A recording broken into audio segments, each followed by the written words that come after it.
Daily. Taste the Daily.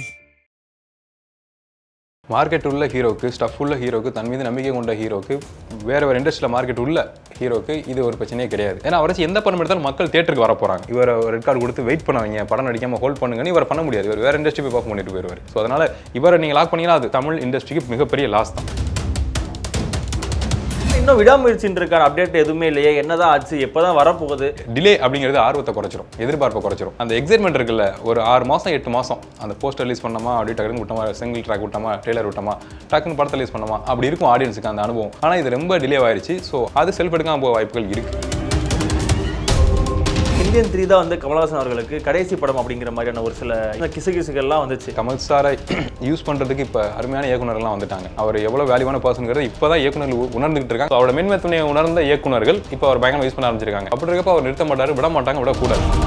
பேர் வெயிட்டான பேர், கோட் அப்படிங்கிற பேர், லேட்டஸ்ட் ஆஃப் ஆல் டைமா வெயிட்டா ஏதோ ஒரு விஷயம் உள்ள வச்சிருக்காரு. விஜய் சாரை நம்ம எல்லா டைப்லையும் பார்த்து முடிச்சிட்டோம்னு வச்சுங்களேன். ஸோ அதை தாண்டி ஒரு விஷயம் பண்ணணும். அதை அந்த ஒரு கடைசி 15 நாள் ரிவீல் பண்ணலாங்கிறது தான் டீமோட ஐடியாவாக இருக்கும். அப்போ தான் அந்த எக்ஸைட்மெண்ட் ஒர்க் அவுட் ஆகும்.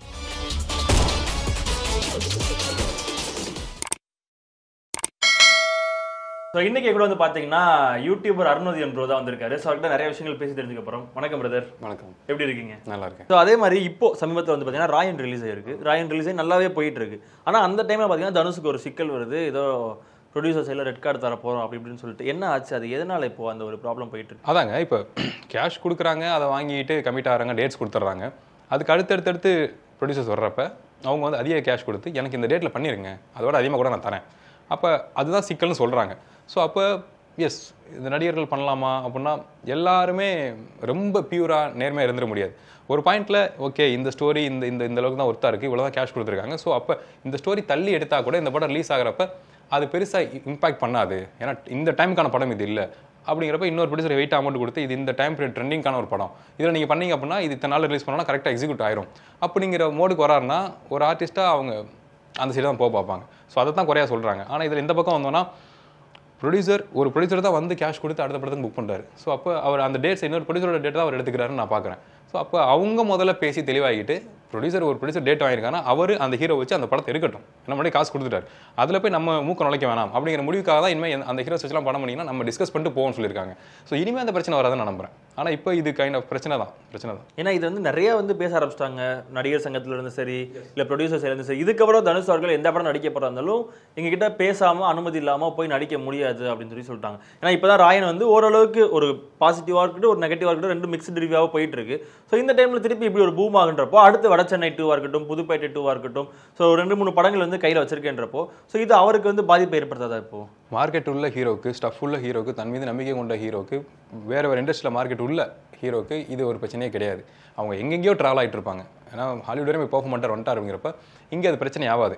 ஏன்னா அவரை எந்த படம் எடுத்தாலும் மக்கள் தியேட்டருக்கு வர போகிறாங்க, எந்த ப்ரொடியூசர் எடுத்தாலுமே மக்கள் தியேட்டருக்கு வர போகிறாங்க. ஸோ அப்போ இந்த பிரச்சனை பேசி முடிக்க தான் பார்ப்பாங்க. இவர் ரெட் கார்டு கொடுத்து வெயிட் பண்ணுவாங்க, படம் நடிக்காமல் ஹோல்ட் பண்ணுங்கன்னு இவர் பண்ண முடியாது. இவர் வேறு இண்டஸ்ட்ரி போய் பர்ஃபார்ம் பண்ணிட்டு போயிருவார். ஸோ அதனால் இவரை நீங்கள் லாக் பண்ணிங்கன்னா அது அவங்களுக்கு தான் லாஸ். ஸோ அதே மாதிரி இதெல்லாம் ஒரு பக்கம் இருந்தாலும் இன்னொரு பக்கம் ஒரு செட் ஆஃப் ஃபேன்ஸ் எல்லாமே வெயிட் பண்ணியிருக்கேன்னா விடாமுயற்சி. ஸோ விடாமுயற்சி எப்போ வரும்? ஏன்னா அதுக்கு அடுத்து வர படத்துக்குரிய குட் பேட் அகிலி கூட போஸ்ட் கூட வந்துருச்சு. அதோட சாங் சூப்பராக வந்திருக்குன்னு சொல்லிட்டு இப்போ ரீசெண்டாக வந்து தேவிஸ்ரீ பிரசாத் கூட சொல்லியிருப்பார் ஒரு இதில். ஸோ ஆனால் இன்னும் விடாமுயற்சின்றதுக்கான அப்டேட் எதுவுமே இல்லையே, என்னதான் ஆச்சு, எப்போ தான் வரப்போகுது, உண்மையிலே வந்துருமா, தீபாவளிக்கு வருமா, இல்லை பொங்கலுக்கு வருமானு சொல்லி நிறையா கேள்விகள் வந்து வரிசையாக வச்சுட்டே இருக்காங்களே. ஸோ அதற்கான அப்டேட்ஸ் ஏதாவது இருக்கா இப்போ? இல்லைங்க, ஆக்சுவலாக டீமே எதுவும் இல்லைங்கிறப்ப நமக்கு எதுவும் தெரியல. ஆனால் எப்பவுமே அந்த டிலே அப்படிங்கிறது ஆர்வத்தை குறைச்சிரும், எதிர்பார்ப்பை குறைச்சிரும். இது லிட்டரலி குறைச்சிருச்சு தான். ஆமாம், உண்மைக்கே அதுக்கடுத்து சரி ஓகே இவ்வளோ நாள் யோசிச்சா வந்துருச்சுப்பா அப்படின்ற மாதிரி ஆயிரும், போயிடும் போல. ஏன்னா அந்த எக்ஸைட்மெண்ட் இருக்குல்ல, ஒரு 6 மாதம் 8 மாதம் அந்த போஸ்டர் ரிலீஸ் பண்ணோமா, அப்படி டக்குன்னு விட்டோமா, சிங்கிள் ட்ராக் விட்டோமா, ட்ரெய்லர் விட்டோமா, டக்குன்னு படத்தை ரிலீஸ் பண்ணோமா, அப்படி இருக்கும் ஆடியன்ஸுக்கு அந்த அனுபவம். ஆனால் இது ரொம்ப டிலே ஆயிடுச்சு. ஸோ அதுக்கான ரெஸ்பான்ஸ் தான் படத்தில் கிடைக்கும். மீன்ஸ் இப்போ படம் பயங்கரமாக ஹிட் ஆகுதுன்னு வச்சுங்களேன், அதே இன்னும் சீக்கிரம் வந்திருந்தா அதை விட ப்ராஃபிட் கிடைச்சிருக்கும் நான் சொல்கிறேன். அப்படி சொல்கிறேன். ஏன்னா இதுக்கான பூம் அதிகமாக குறைஞ்சிருச்சு இப்போ. ஓகே, விடாமுயற்சி அப்படிங்கிறது ஒரு செட்டில் வந்து எல்லா டைம் கிரிக்கெட்டில் போயிட்டு எல்லா ஸ்டேடியமில் போயெல்லாம் கேட்க ஆரம்பிச்சாங்க. அந்த டைமே இந்த அந்த நூல் பிடிச்சி அப்படியே கொண்டு வந்திருந்தாங்கன்னா இந்நேரம் இது வந்து பயங்கரமாக ஹிட் ஆயிருக்கும். ஸோ இது இவ்வளோ லாங் கேப்க்கு அப்புறம் இந்த படம் வந்து எந்த அளவுக்கு ஹிட் ஆகும் அப்படிங்கிறது ஒரு கேள்வியாக இருக்குது இப்போ. கண்டிப்பாக அது எதிர்பார்த்த லெவலுக்கு போகுமா அப்படிங்கிறது எனக்கு தெரியல. அதே தான் நான் சொல்கிறேன். மீன்ஸ் இப்போ கல்கிங்கிறது ரொம்ப வருஷமாக எடுத்த படம், போட்டு எடுத்த படம் தான். ஆனால் அது ஏன் ட்ரெண்ட் ஆச்சுன்னா அது பீரியாடிக் ஃபிலிம். அது ஸோ அந்த பீரியட் நீங்கள் எப்போ பார்த்தாலும் அது படம் தான், அது பிரம்மாண்டம் தான். ஆனால் இங்கே ஏதாவது கரண்ட் இஷ்யூஸ் வச்சிருந்தாங்க அந்த கதைக்குள்ள அப்படின்னா அது செல்ஃப் எடுக்காம போக வாய்ப்புகள் இருக்கு. ஸோ அதே மாதிரி இப்போ இந்தியன் 3 தான் வந்து கமலஹாசன் அவர்களுக்கு கடைசி படம் அப்படிங்கிற மாதிரியான ஒரு சில இதெல்லாம் போயிட்டு இருக்கு. இதுக்கப்புறம் நான் வந்து சினிமாவை ஃபுல்லாக வந்து விட்டுட்டு அடுத்தடுத்த வேலையில் ஆரம்பிக்க போறேன்ற மாதிரி ஒரு சின்ன சின்ன கிசுகிசுகள்லாம் வந்துச்சு. ஸோ அது உண்மையா இப்போ? இல்லை, எனக்கு தெரிஞ்ச வாய்ப்பு இல்லைங்க. ஏன்னா கமல் சாரை யூஸ் பண்ணுறதுக்கு இப்போ அருமையான இயக்குனர்லாம் வந்துட்டாங்க. அவர் எவ்வளோ வேல்யூவான பர்சனுங்கிறது இப்போ தான் இயக்குனர்கள் உணர்ந்துகிட்டு இருக்காங்க. அவங்க பேச இப்போ தான் ஃபேன்ஸே எல்லாருமே வந்து ரியலைஸ் பண்ணுறாங்க, ஓ கமல் சார்ரா, ஆகா சூப்பர்ரா அப்படின்னு சொல்லிட்டு. அவரை வச்சு அவரால் தான் பண்ண முடிஞ்சிருக்கு ஒரு நாள். எனக்கு இவ்வளோ விஷயம் தெரியும், ஸோ நானே என்ன வச்சு பண்ணுறேன் அப்படின்னு பண்ணிட்டு இருந்திருக்காரு. ஸோ அவரோட மென்மைத்துணையை உணர்ந்த இயக்குனர்கள் இப்போ அவர் பயங்கரமாக யூஸ் பண்ண ஆரம்பிச்சிருக்காங்க. அது அவருக்கும் பிடிச்சிருக்கு. புது டீம் கூட நம்மளை இந்த அளவுக்கு பார்க்குற பசங்க கூட சேர்ந்து ஒர்க் பண்ணுறது அவர் பிடிச்சிருக்கு. ஸோ அப்படி இருக்கப்போ அவர் நிறுத்த மாட்டார், விட மாட்டாங்க, விடக்கூடாது. கோட் வந்து எப்போ வரப்போகுது? ஏன்னா செப்டம்பர் 5 சொல்லிட்டாங்க. அதுக்கு சம்மந்தப்பட்ட எதுவுமே வரல. இன்னும் 1 மாதம் தான் இருக்குது, கிட்டத்தட்ட 35 நாள் தான் இருக்குது. ஆனால் கோட் பார்த்தீங்கன்னா எந்த ஒரு அறிவிப்புமே அடுத்தடுத்து வரவே இல்லை. ஸோ இப்போ எந்த நிலைமையில போயிட்டு இருக்கு ஏதாவது தெரியுமா உங்களுக்கு? அதாங்க, இப்போ இந்த ஆகஸ்ட்டில் பெரிய பெரிய படங்கள் தங்கலான் கைண்ட் ஆஃப் படங்கள்லாம் வருதுல்ல. ஸோ அப்போ இதுக்கிடையில போய் கோட் ப்ரொமோஷன் பண்ணி எதுவும் பண்ண வேணாங்கிறது தான். பண்ணாலும் ரீச் இருக்கும். ஆனால் அந்த படங்களோட இது முட்டிக்கிட்டு இருக்களவுலாம் இல்லை. இது தனி வேறு லெவலில் பயங்கரமாக பெரிய ப்ரொடக்ஷன். வேறு ஏதோ படத்துக்குள்ள ஒரு பயங்கர எக்ஸைட்மெண்ட் இருக்குது படத்துக்குள்ள. அது மட்டும் நல்லா தெரியுது. ஏதோ பயங்கரமான எக்ஸைட்மெண்ட் ஒன்று இருக்குது, ஒரு மெட்டீரியல் வச்சிருக்காங்க. ஸோ அதை அந்த ஒரு கடைசி 15 நாளில் ரிவீல் பண்ணலாங்கிறது தான் டீமோட ஐடியாவாக இருக்கும். அப்போ தான் அந்த எக்ஸைட்மெண்ட் ஒர்க் அவுட் ஆகும். ஏதோ இருக்கடான்னு பேசிட்டே வரப்போ கடைசியாக தேட்டர் ரிலீஸ் பூம் ஆகும். அது அதான் அவங்க பிளானாக இருக்கும் நான் நம்புறேன். ஸோ இப்போ கோட் படத்தை பற்றி என்ன நினைக்கிறீங்க? ஆக்சுவலாக வெங்கட் பிரபு வந்து லாஸ்ட்டாக வந்து மாநாடு பண்ணார். அதுக்கப்புறம் வந்து பார்த்தீங்கன்னா இன்னொரு படம் வந்துச்சு. ஆனால் இன்னொரு படம் வராமலே இருக்குது, வெயிட்டிங்லேயே இருக்குது. ரொம்ப வருஷமாக நம்மளும் பார்த்துட்டே இருக்கோம், பார்ட்டி வரும்னு சொல்லிட்டு. ஸோ இதுக்கெல்லாம் மத்தியில் இந்த கோட் அது வந்து எப்படி இருக்குன்னு நினைக்கிறீங்க வெங்கட் பிரபுவோட பாயிண்ட் ஆஃப் வியூல இருந்து? இப்போ அவருக்குள்ள ஒரு ஹியூமர் இருக்குது. சீரியஸான சுச்சுவேஷனில் நம்ம எப்படி மைண்டில் பாட்டு ஓடுமோ அது மாதிரி அவருக்கும் ஓடுது. அதான் விஷுவலைஸ் பண்ணுறாரு, அதுதான் ஒர்க் அவுட் ஆகுது. அந்த டெம்போல தான் அவர் மக்கள் கூட கனெக்ட் இருக்காரு. எமோஷனும் கரெக்டாக கன்வே பண்ணுவாப்புல. மீன்ஸ் பேஸ் ஒரு ஹியூமர் இருக்கும் அதுக்குள்ளே. ஸோ விஜய் சாருமே ஒரு ஹியூமரான பர்சன் தான். அதை தாண்டி அவர் ஏதோ ஒரு விஷயத்தை பிடிச்சிருக்காரு. இப்போ மாநாடு ஒரு கைண்ட் ஆஃப் ரீமேக் படம் தான், அது நமக்கு தெரியும்னு வச்சுங்களேன். அது மாதிரி ஏதோ ஒரு விஷயம் இம்ப்ரெசிவாக ஒரு நாட்டு வச்சிருக்காரு, ஒரு எக்ஸைட்மெண்ட் வச்சிருக்காரு. விஜய் சாரை நம்ம எல்லா டைப்லையும் பார்த்து முடிச்சிட்டோம்னு வச்சுங்களேன். ஸோ அதை தாண்டி ஒரு விஷயம் பண்ணணும். அதனால தான் அந்த அனிமேட்டட் கேரக்டர்லாம் ஒன்று வச்சிருக்காரு. இது மட்டுமே இல்லை, எனக்கு அது எக்ஸாக்டாக என்னன்னு தெரியல. இன்னும் ஒரு தடவை டெய்லர் இல்லைலாம் வந்துச்சுன்னா பார்த்தா அந்த ரீசன்ட் டைமில் தெரியாது. ஏன்னா அதுவுமே வச்சுக்கலாம் வந்து ஒரு படத்தோட சேர்ந்து வர மாதிரியான படங்கள்ன்ற மாதிரி தான் சொல்லியிருந்தாங்க. இப்போ அதான் சொல்லியிருந்தாங்க. எனக்கு என்னன்னா அதெல்லாம் தாண்டிங்க படத்தில் சேர்ந்து வருது, போட்டி போடுது அப்படிங்கிறத தாண்டி இந்த படம் ஜெயிக்கணும் அப்படின்னா விஜய் சார் நடிக்கிற படம் கடைசி படத்துக்கு முந்தின படம் ஜெயிக்கணும். அது பேர் வெயிட்டான பேர், கோட் அப்படிங்கிற பேர்.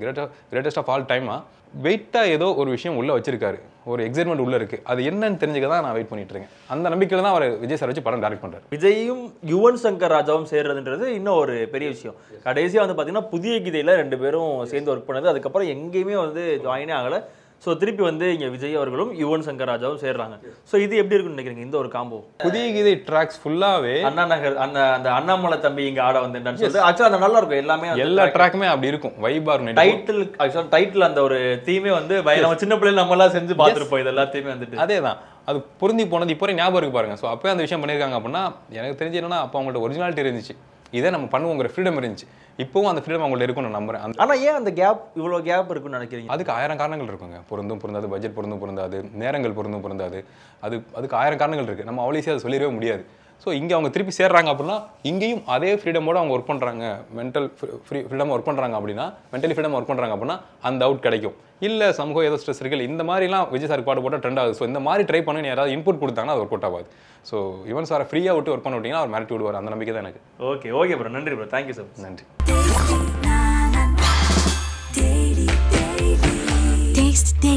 Taste the Daily.